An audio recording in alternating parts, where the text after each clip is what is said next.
Ça ne va pas piétiner. Dès que c'est lancé, c'est parti. Donc, si la nuit ne tombe pas, dans quelques instants, ils vont poursuivre avec...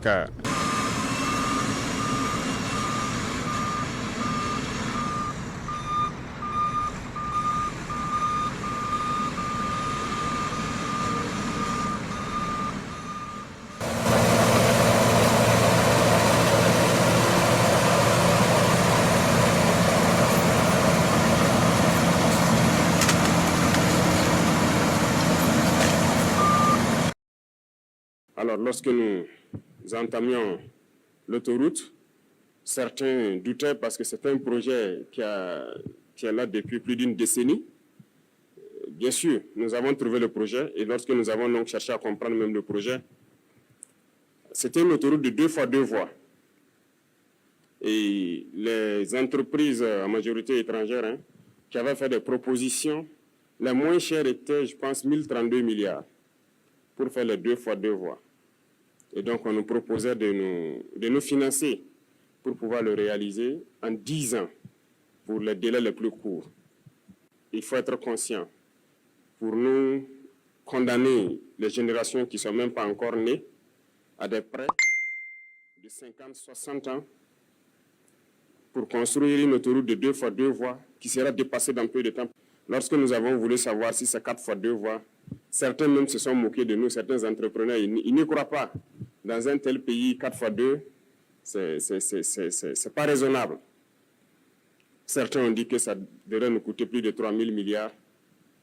Mais comme je dis, dans la révolution, c'est la responsabilité, c'est la conscience.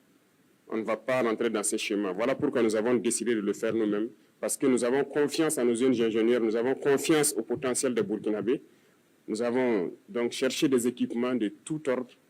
Aujourd'hui, sur ce chantier, je peux dire que le chantier il est unique en Afrique. Il n'y a pas un chantier d'autoroute pareil qui mobilise autant de monde, autant d'équipements. Il n'y en a pas. Les travaux de nettoyage, il y a plus de 100 bulldozers sur ce chantier. Et je ne vois pas pareil. Je m'étais donné 2 mois pour qu'ils puissent finir le nettoyage. Et je pense qu'ils ont tenu le pari. Nous sommes à 40 jours, ils ont déjà fait plus de 70% du nettoyage. Et le 15 février, s'il plaît à Dieu, ils auront fini. Ce qui veut dire que le rythme aussi, il n'y en a pas pareil en Afrique. Et nous allons finir, c'est un défi, nous allons finir dans un délai que personne ne va croire. Parce que nous avons déjà tout à notre disposition. Toutes les machines, tout le nécessaire est là. Il ne nous reste que le carburant et le bitume à payer. Sinon, tout le nécessaire est là. Ce qui veut dire que nous allons poursuivre parce qu'il y a beaucoup d'autres autoroutes qui doivent être lancées en 2026 et dont les travaux doivent commencer également. Les infrastructures, c'est une priorité. Ça aide tout le monde, que ce soit les populations civiles, les forces armées, les forces de sécurité intérieure. Tout le monde a besoin d'infrastructures routières. C'est pour dire qu'il faut se concentrer sur ces acquis-là, voir qu'est-ce que nous avons pu réaliser et se projeter dans l'avenir. C'est comme je l'ai dit, maintenir la pression. Et je pense que 2026, il y a tellement de grands chantiers qui doivent commencer et vous devez maintenir ce cap-là pour qu'on puisse réussir le pari. Les gens continueront à nous démotiver.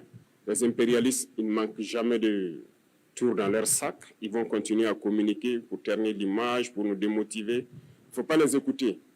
Il y a aussi ces individus esclaves de salon-là qui ne peuvent jamais changer. Je l'ai dit, eux, c'est comme une malédiction qui les poursuit. Peu importe ce que vous ferez, génétiquement, ils sont esclaves. Congénitalement, ils sont aliénés. Ils ne peuvent que suivre ce que les impérialistes disent. Montrez-leur le soleil en plein jour, ils vous diront qu'il fait nuit. Donc c'est une malédiction. Et ils vont continuer à vous décourager, à parler. Mais le plus important, c'est ce que vous faites. La réalité est là et on avance. C'est ça le plus important. Pendant qu'ils sont en train de faire les railleries, leurs moqueries, nous, on crée des usines, on crée des infrastructures, et on crée de l'emploi, on produit et on se sent bien. C'est le plus important. Donc j'invite tout un chacun à faire comme le vaillant forces de défense, les forces de sécurité, les vaillants VDP. Vous voyez, les impérialistes, certaines ONG, de je ne sais quoi, ont tenté tout pour saper leur morale. Ont tenté tout, ont écrit, ont intimidé, ont menacé. Mais ils avancent sereinement sur le terrain.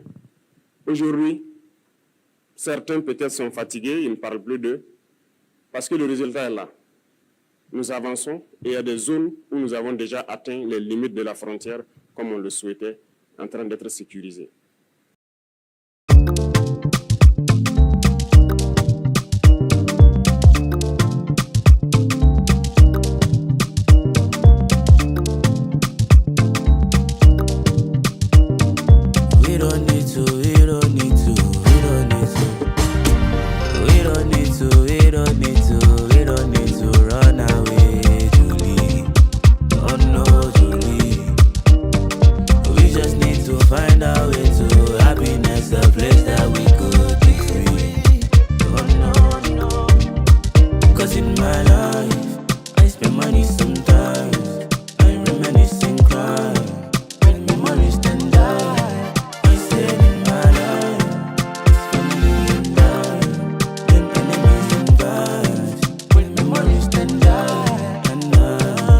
There's nothing